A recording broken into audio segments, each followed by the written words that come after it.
नमस्कार नमस्कार नमस्कार मंडळी. तर 2000 years later. पुन्हा एकदा स्वागत आहे तुमचं माझ्या छोट्याशा व्लॉगमध्ये. हे फेस्टिवल व्लॉग्स नाही आहेत जे की होत चाललेत, असं काही नाही आहे. मी काही कारणांमुळे थोडं 1 महिनाभर व्लॉग्स नाही टाकले, पण आज आहे होळी, तर मी आजपासून टाकायचा प्रयत्न करेल डेली व्लॉग्स. तर त्यासाठी सॉरी. आज होळीच्या तुम्हाला तुमच्या घरच्यांना खूप खूप शुभेच्छा. मी परीला तयार केलं होतं आणि तिला व्हिडिओमध्ये थोडं बोलायला लावलं होतं, पण त्याचा आवाज आता मी टाकत नाही, नंतर शॉर्ट्समध्ये टाकेल. आम्ही दोघी तयार होऊन खाली आलो. ह्यांनी आमची वाट पाहत होते. आम्हाला जायचं होतं मावशींकडे, म्हणजेच त्यांच्या मामींकडे.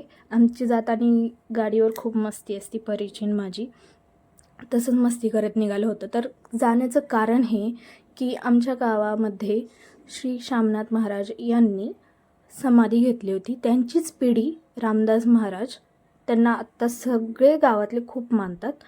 तर त्यांनी आले होते पुण्यात, तर त्यांना आम्ही बोलावून घेतलं त्यांची पूजा आरती करण्यासाठी आणि थोडंसं काही गप्पा गोष्टी करण्यासाठी. तर त्यासाठी आम्ही चाललो होतो. तिथे गेल्यानंतर आम्ही इथे आहेत त्यांचे डॉगीज 2. मला ॲनिमल्स, डॉगीज, कॅट्स खूप आवडतात असं बघायला, पण मी त्यांना कधी हात लावत नाही किंवा त्यांना उचलून घेत नाही, कारण की मला त्यांची तेवढीच भीती वाटते. मला जसं वाटते तसंच परीलाही वाटते, शेवटी माझीच मुलगी आहे. तो असं वरती महाराज आले होते. तर महाराज आल्यानंतर आम्ही त्यांची पूजा आरती केली, फोटोज व्हिडिओज काढले आणि त्यांच्यासोबत त्यांचे साथीदारही होते. तर त्या सर्वांसाठी आम्ही कोकम शरबत केला होता.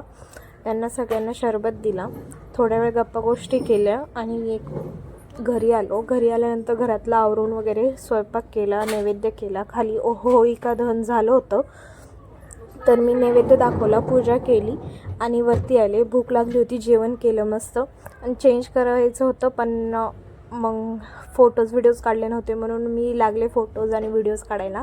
मागं जेवलेले सगळा पसारा तसाच होता, त्याला इग्नोर करा. थोडासा बालिशपणा आहे, जस्ट इग्नोर इट. भेटूया पुन्हा एका नवीन ब्लॉगमध्ये. Bye bye. कौन है ये लोग?